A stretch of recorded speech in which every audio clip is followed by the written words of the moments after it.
하나님의 감동과 역사심이라는 제목으로 함께 말씀을 나누고자 합니다. 아까도 말씀드렸지만 에스라 1장 말씀은 드디어 남유다 백성들이 바벨론의 포로로 끌려갔다가 바벨론, 메데, 그 다음에 페르시아라는 이 세 번째 나라까지 흘러와서 이 페르시아가 이제 성경에는 바사라는 이름으로 기록되어 있는데요. 이 바사왕 고레스 원년에 고레스 왕이 즉위하고 첫 번째 해에 다시 유다 땅으로 돌아오는 장면이 이제 기록되어 있습니다. 어떤 사람은 작은 일에도 되게 쉽게 감동을 받아요. 그리고 어떤 사람은 아무리 좋은 말을 해주거나 좋은 행동을 해줘도 마음이 잘 움직이지 않거나 감동을 좀 덜 받는 그런 사람들도 있습니다. 사람마다 기질은 다를 수 있어요. 그러나 때에 따라 마음과 행동이 적절하게 변해야 되는 그런 때가 있습니다. 무엇보다 우리 능력의 하나님, 우리와 함께 하신 하나님, 그리고 신실하신 하나님은 모든 사람의 마음을 움직일 수 있는 분이시기 때문에 나의 마음이 단단히 굳어지지 않도록 우리는 날마다 하나님께 은혜를 구하며 나아갈 수 있어야 할 것입니다. 그래서 오늘 본문에는 하나님께서 이미 70년 전에 예레미야 입술을 통해서 하셨던 이 약속의 말씀을 지키시기 위해서 이스라엘 민족과 이스라엘 민족을 넘어서서 이방 사람들의 마음, 그리고 이방 나라의 왕의 마음까지도 감동을 시켜주신 놀라운 역사가 담겨져 있습니다. 하나님은 고레스를 감동시키셨고 에스라를 감동시키셨습니다. 그리고 그 무엇보다도 그 시대에 포로 생활을 하면서 그래 나는 포로야. 그래 나는 이 바벨론에 끌려왔던 포로에 불과해. 그래 나는 포로로 끌려왔으니 그냥 여기서 눌러앉아 살아야지. 내 인생이 이거밖에 포로밖에 안 되는 그런 존재였어 라고 생각했던 이스라엘 백성들의 마음까지도 감동시키셔서 무너진 성전을 재건하고 백성들의 마음을 다시 한번 세우실 수 있는 그런 놀라운 일들을 여기서 일으키신 것입니다. 나는 포로라고 생각하고 그냥 포로라는 신분에 주저앉아 있었으면 그들에게는 아무런 일도 일어나지 않았을 것입니다. 그러나 하나님께서 그들의 마음을 감동시키시고 그들을 일으키셨을 때 그들이 다시 남유다로 돌아가서 하나님의 새로운 역사를 시작하는 그러한 하나님의 사람들이 되었습니다. 포로로 끌려갔던 이스라엘 백성들에게 새로운 세상이 열리고 하나님의 감동하심은 모든 신분과 종교와 나라의 벽을 넘어서는 그러한 놀라운 상황들을 우리는 보게 됩니다. 유대인과 이방인 그리고 권력자와 백성을 함께 아우르셨던 하나님의 감동하심, 그 감동하심은 지금도 2024년에 저와 여러분의 마음을 감동시키시고 하나님께서 지금도 계속 꿈꾸고 계시는 하나님의 나라를 어떻게 우리 마음 가운데 이루시기 위해서 고민하시는지 그런 것도 우리가 잘 깨닫고 우리 또한 이스라엘 백성들처럼 또한 고레스 왕처럼 에스라처럼 하나님의 마음이 감동이 되어서 하나님의 뜻을 이루어드리고 하나님의 마음을 시원하게 해드릴 수 있는 우리 모두가 될 수 있기를 주님의 이름으로 축복합니다. 우리 첫 번째는 하나님은 고레스를 감동시키셨습니다. 하나님은 하나님을 떠나서 우상 숭배를 일삼았던 이스라엘 백성들을 심판하시기 위해 바벨론이라는 도구를 사용하셨습니다. 그렇게 바벨론에 끌려가고 70년이 지난 이 시점에 하나님은 이미 포로 생활이 끝날 것이라고 예레미야를 통해서 예언하셨고 에스라서의 시작점이 오늘 본문은 그 내용을 담고 있습니다. 어떻게 그들이 돌아오게 되었는지를 담고 있는데 바벨론 이후에 등장한 이 페르시아 제국은 바벨론과는 조금 통치 방식이 달랐습니다. 특히 이 오늘 나오는 페르시아의 고레스 왕은 지배하고 있는 많은 민족들에게 자유를 주었던 왕으로 역사적으로 기록이 되어 있습니다. 각자의 나라로 돌아가서 살 수 있는 거주의 자유와 그들의 신을 숭배할 수 있는 종교의 자유를 허락했습니다. 이것은 일반 역사서에도 다 기록되어 있는 그런 내용인데요. 일반 역사가들은 아마도 고레스 왕의 이런 융화정책, 평화정책 때문에 이스라엘 백성들이 고국으로 돌아가서 자신들의 나라를 회복하고 종교생활을 할 수 있었다라고 생각할지도 모르겠습니다. 그러나 성경 말씀은 이 고레스 왕의 모든 정책이 이 모든 일들을 주도하신 분이 바로 하나님이라는 사실을 분명하게 선포합니다. 오늘 본문의 1절 말씀을 함께 읽습니다. 자, 시작. 바사왕 고레스 원년에 여호와께서 예레미야의 입을 통하여 하신 말씀을 이루게 하시려고 바사왕 고레스의 마음을 감동시키심에 그가 온 나라에 공포도 하고 조서도 내어 이르되. 아멘. 하나님께서 세상 권력자를 사용하셔서 역사를 이루어 가시는 그 광경을 보게 되면 아마 어떤 성경학자들은 고레스 왕을 마치 하나님께 쓰임받은 하나님의 사람, 하나님의 선지자로 평가하는 그런 분들도 있습니다만은, 그러나 고레스는 단지 하나님의 뜻을 성취하시기 위한 도구에 불과했습니다. 하나님께서 고레스의 마음을 감동시킨 이유는 단 하나, 하나님께서 70년 전에 스스로 약속하신 포로 기한의 약속을 이루시기 위함이었습니다. 하나님은 예루살렘의 황폐함을 보셨고 다시 하나님을 섬기게 할 수 있도록 성전 재건을 하시고자 움직이신 것입니다.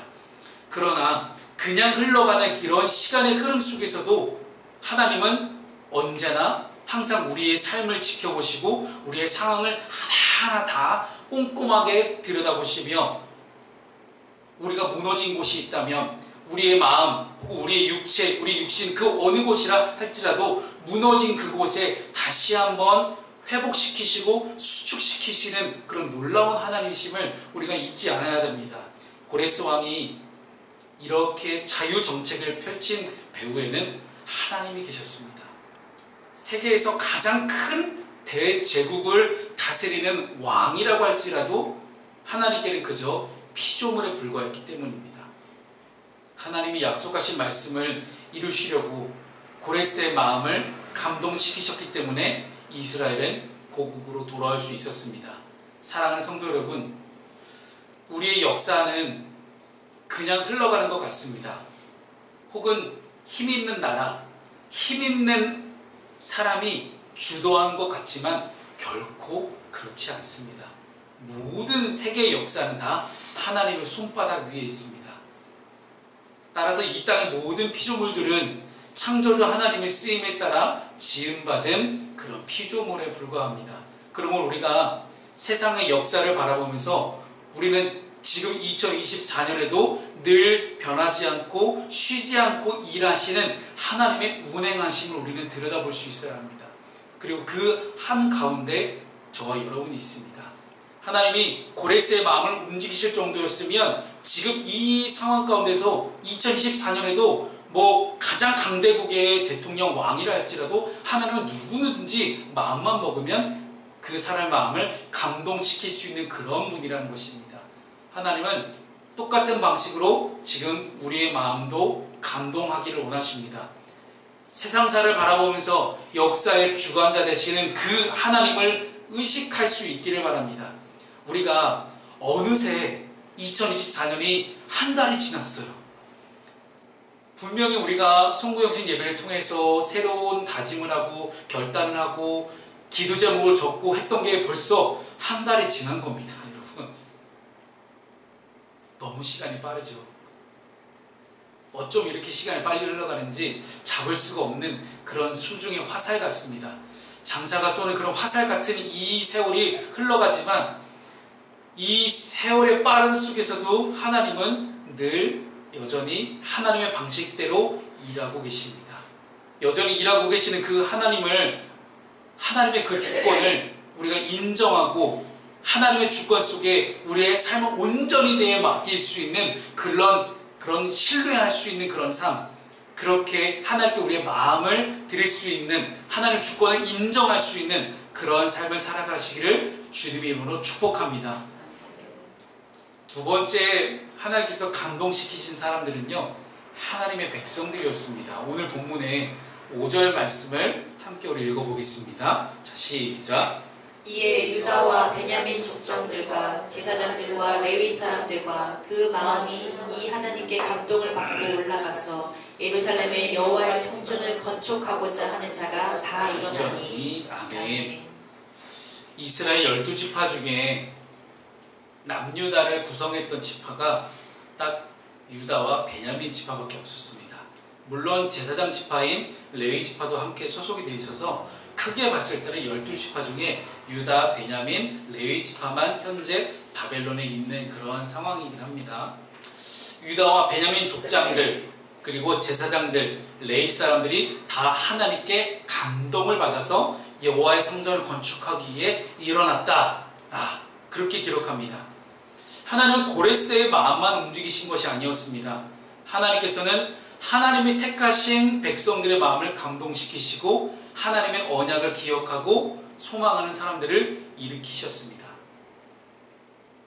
우리가 대표적으로 다니엘의 모습을 함께 살펴보았지만 하나님은 다니엘의 삶을 통해서만 일하신 것이 아니라 다니엘에게는 세 친구가 있었고 그 외에도 많은 신실한 백성들이 늘 하나님을 바라보며 자신의 신앙을 잘 지켜나가고 있었습니다.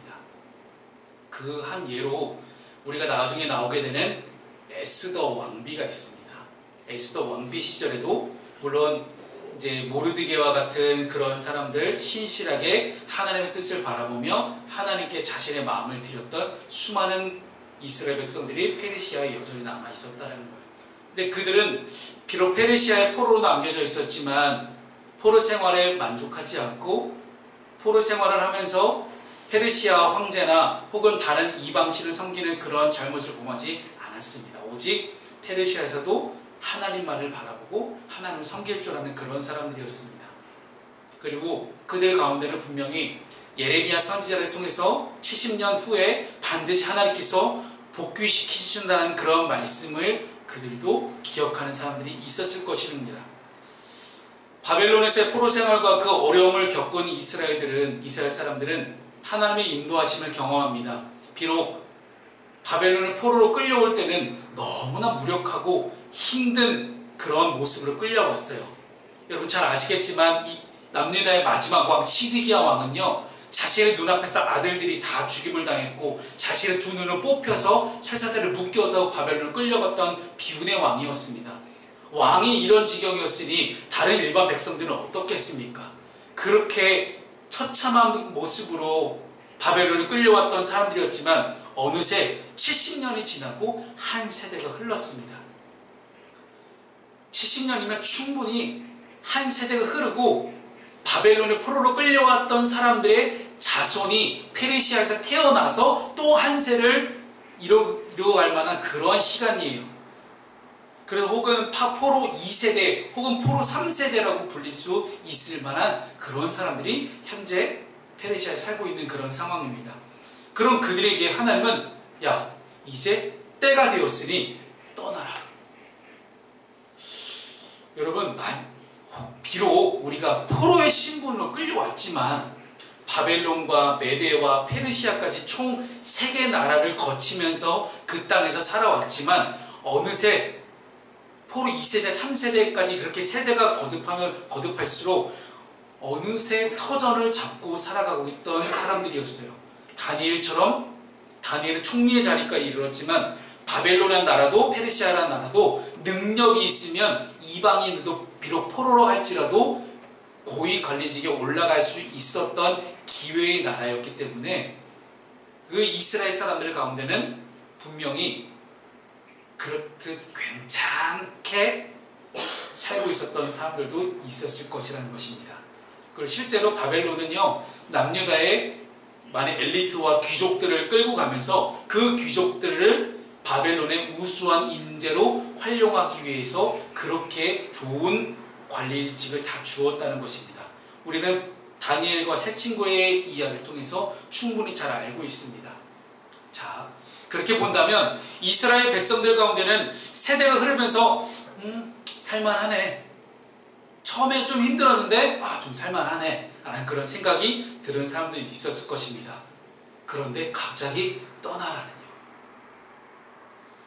그 TVN 예능 중에 어쩌다 사장이라는 그런 차태현하고 조인성 씨가 이제 미국 이제 샌프란시스코에서 한 한인 슈퍼마켓에 이제 사장을 대신 한 열흘 동안 경험해보는 그런 TV 예능이 있는 거예요. 근데 그 예능을 제가 그냥 단순히 처음에 그냥 재미로 이제 보다가 그 샌프란시스코에 정착한 한인 2세대, 한인 3세대들의 이야기를 이제 에피소드를 많이 나오게 되고 이제 PD들도 그런 것들을 감동적인 스토리로 쫙 서사를 이끌어가는데 참 감동이 되었습니다. 정말 힘든 시기에 80년대 혹은 그 전에 70년대에도 90년대에도 그 먼 나라 미국 땅으로 건너가서 어떻게든 억척같이 살기 위해서 노력했던 그 많은 이제 어른들의 이야기를 들으면서 어느새 그들의 자녀가 또 자녀를 낳고 3세대가 같이 와서 같이 함께 대게라면을 끓여 먹으면서 함께 이제 살아가는 그런 에피소드들을 얘기를 해주는 거거든요. 참 많은 감동이 됐어요. 정말로 고생을 많이 하셨고 그 많은 고생 끝에 지금 이렇게 잘 살고 잘 먹게 됐다라는 그런 이야기를 하셨고 마지막 회에 그런 장면이 나오더라고요. 우리도 이제 코로나 시기에 많은 소상공인들에게 지원금을 주었지만 미국은 전 세계에서 코로나 소상공인 지원금을 가장 많이 지급한 나라였습니다. 엄청나게 많은 돈을 정부에서 지원금을 나왔거든요. 근데 그 한인 슈퍼마켓의 사장님이 그 소상공인 지원금을 안 받으셨다라는 거예요.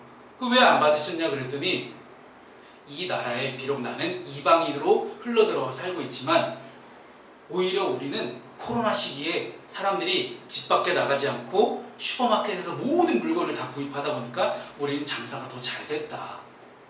그런데 나보다 더 힘들고 어려운 미국 사람들이 있을 거 아니냐. 내가 받는 것보다는 내가 안 받음으로 해서 누군가가 더 필요한 곳에 이 지원금을 받을 수 있다면 나는 기꺼이 양보하는 게 맞다는 생각이 들었다. 라는 그런 얘기를 하시는데 그 마지막 회의 내용을 쭉 보다 보니까 이분 교회 다니시는 분이었구나. 그 마트에서 일하시는 직원들도 다 한 교회 장로님, 권사님들이셨고 그분들이 똘똘 뭉쳐가지고 같이 신앙생활을 하실 때 신앙생활을 교회에서만 하신 게 아니라 자신들의 사업장, 슈퍼마켓에서도 그들은 신앙을 지켜나가고 계셨던 거예요. 그 먼 나라 이국 땅에서 미국 땅에서 살아남기가 얼마나 힘들어요. 그것도 동양인이. 어느 나라보다도 동양인에 대한 또 유색인종에 대한 어떤 차별이나 비하가 굉장히 많은 곳이 미국 땅이거든요. 근데 그 땅에서 신앙을 지켜나가면서 자신들을 무시했던 미국 사람들을 위해 소상공인 지원금을 충분히 내놓을 수 있을 만한 그러한 담대함, 그러한 선포, 그리고 그분은 그 사장님은 실제로 지금도 자기 수익의 슈퍼마켓 수익의 매출 말고요 순수익의 반을 현재는 기부하고 계시다고 합니다. 참 멋진 어른이라는 생각이 들었어요. 근데 그런 분들을 보면서 분명히 바벨론 땅에 정착해 살고 있었던 수많은 이스라엘 백성들이 다니엘처럼 전에 하던 대로 늘 기도하면서 늘 신앙을 지켜가면서 늘 자신의 삶을 하나님께 올려드리는 사람들이 분명히 있지 않았을까. 그렇게 터전을 잡고 어렵게 터전을 잡고 살아가던 그 사람들에게 하나님 갑자기 70년 약속한 70년 됐으니 떠나라. 여러분 이게 참 심정적으로 받아들이기 쉽지 않은 그런 내용이에요.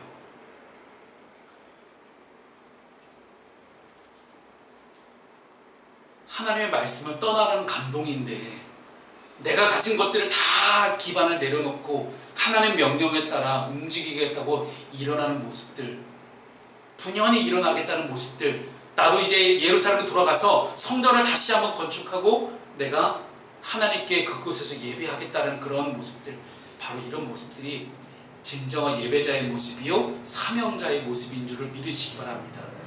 우리는 성경 곳곳에서 이런 사명자의 모습들을 많이 보게 됩니다.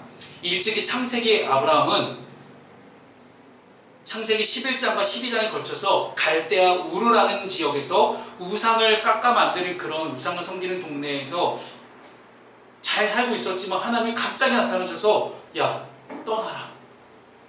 갑자기 떠나라는 거예요.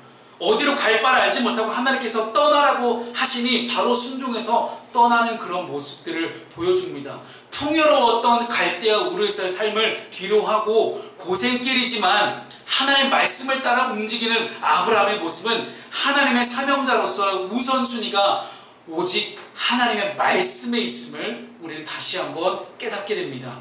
오늘 하나님은 직접 말씀하시기보다는 이방 나라의 통치자를 통해서도 말씀하십니다. 여러분, 하나님의 뜻은 이렇게 다양한 루트로 옵니다. 내가 전혀 생각지도 않았던 사람의 입을 통해서도 하나님의 뜻을 우리는 알게 된다는 것입니다. 우리가 하나님의 음성을 듣는 법 많이 제가 말씀을 통해 말씀드렸는데요. 성경 말씀을 통해서 혹은 기도함으로 상황과 환경을 통해서도 많은 방법으로도 하나님의 음성을 듣게 되지만 우리는 전혀 생각지도 않았던 사람, 이방 나라의 왕이잖아요. 그렇게 내 주변에 있는 수많은 사람들을 통해서도 하나님은 우리에게 말씀하시고 음성을 들려주시는 그런 하나님이십니다. 그리고 그 약속은 이미 하나님께서 70년 전에 하셨던 약속입니다. 이러한 하나님의 신실하심을 경험한 이스라엘 백성들은 기쁜 마음으로 자신의 모든 것들을 내려놓고 바벨론을 떠나 이스라엘로 돌아가기로 결단합니다. 사랑하는 성도 여러분, 하나님은 작정하신 때가 있습니다. 아무리 인간의 마음으로 조급하게 뭔가를 진행한다 한들 이것이 하나님의 뜻에 합당하지 않으면 늘 우리는 우리의 조급함만을 깨닫게 됩니다. 그러나 하나님은 하나님의 때에 가장 완벽한 하나님의 방법으로 하나님이 계획하신 일들을 이루어 가시는 그런 신실하신 하나님이십니다. 그리고 하나님은 그렇게 하나님의 마음에 감동한 사람을 지금도 찾고 계십니다. 그리고 그들에게 필요한 모든 것들을 다 채워주십니다. 아무리 사명을 받았어요. 아무리 뭔가를 하고 싶어요. 하나님의 뜻이 맞는 것 같아요. 그런데 필요한 것들을 내가 채우는 것이 아니라 하나님이 채우시는 놀라운 경험들을 오늘 이스라엘 백성들도 하게 됩니다. 그래서 세 번째가 공동체의 마음을 감동시키신 그런 하나님의 모습을 보게 됩니다. 오늘 본문의 6절 말씀을 함께 읽겠습니다. 시작. 그 사면 사람들이 은그릇과 금과 물품들과 짐승과 보물로 돕고 그 외에도 예물을 기쁘게 드렸더라. 아멘. 이 6절 말씀은요, 6절, 7절 쭉 나오게 되는데요. 이제 70년 동안 힘들게 일구어온 삶의 터전을 놓고 떠나는 이스라엘 백성들을 위해서 페르시아 사람들이 은그릇과 금 물품으로 고향으로 돌아가는 귀향민들을 돕고 기쁜 마음으로 예물을 드렸다는 것으로 기억하고 있어요. 더불어 고레스는 바벨론의 느부갓네살 왕이 탈취했던 성전의 그릇들도 돌려주라고 명령합니다. 왜 그러고 있잖아요. 벨사살 왕이 그 성전 금은 그릇들에다가 술 담아 먹다가 하나님께서 진노하셔가지고 손가락으로 글 쓰신 그 그릇들이에요. 그 그릇들인데 하나님은 이스라엘 땅에서 하나님의 성전을 짓고 예배로 회복할 수 있도록, 즉 하나님께 제사할 수 있는 그 성전의 많은 그릇들을 그대로 다시 돌려주라고 한 거예요. 왜? 그게 있어야 제사를 드릴 수 있으니까요. 외에도 성전을 건축할 수 있는 많은 필요한 물품 등을 제공받을 수 있도록 페르시아 일반 백성들의 마음까지도 감동시키신 것입니다. 마치 이 모습은요, 이스라엘 사람들이 출애굽기에서 애굽을 탈출할 때 애굽 사람들에게 각종 물품 등을 지원받아서 광야 생활을 할 수 있도록 인도하신 경우와 매우 흡사합니다. 우리 출애굽기 12장 35절 36절 말씀입니다. 함께 읽어볼까요? 시작. 이스라엘 자손이 모세의 말대로 하여 애굽 사람에게 은금 패물과 의복을 구하매 여호와께서 애굽 사람들에게 이스라엘 백성에게 은혜를 입히게 하사 그들이 구하는 대로 주게 하심으로 그들이 애굽 사람의 물품을 취하였더라. 아멘. 이스라엘 백성들이 애굽을 떠나는 이유가 무엇이었을까요? 애굽을 떠나서 하나님의 산 호렙에서 예배하기 위함이었습니다. 하나님은 계속해서 모세에게 말씀하셔서 이집트의 파라오에게 꾸준히 이야기하게 하시죠. 네가 나의 백성을 내보내서 하나님만을 예배하게 하라. 즉 하나님이 이스라엘 백성들을 꺼내신 이유도 그들에게 많은 애굽 사람을 통해서 은혜를 입게 하신 것도 다 예배입니다. 하나님은 하나님을 예배하는 사람들을 위해서 필요한 모든 것들을 다 얻게 하십니다. 이렇게 페르시아 사람들과 고레스 왕의 친절을 베푼 것은 모두 하나님이 그들의 마음에 감동을 주셨기 때문이에요. 하나님의 이 모든 일의 시작과 끝을 다 주관하고 계신 것입니다. 하나님은 이스라엘 백성들이 70년 후에 가장 먼저 예배를 회복하기를 원하셨습니다. 하나님은 지금도 동일하십니다. 하나님은 하나님께 참되게 예배하는 자들을 찾고 계십니다. 사랑하는 성도 여러분, 역사의 주관자이신 하나님께서 그 무엇보다 저와 여러분의 삶 가운데 예배의 회복을 원하신다는 사실을 우리가 잊지 않기를 바랍니다. 2024년이 시작된 지 한 달 정도 지났는데 이 남은 2024년 가운데도 또 여러분의 평생 동안에도 하나님이 찾으시는 그런 예배자, 예배를 위해서 다른 모든 것들을 다 포기하고 내려놓을 수 있는 그런 감동의 사람, 결단의 사람이 다 되시기를 주님의 이름으로 축복합니다. 아멘.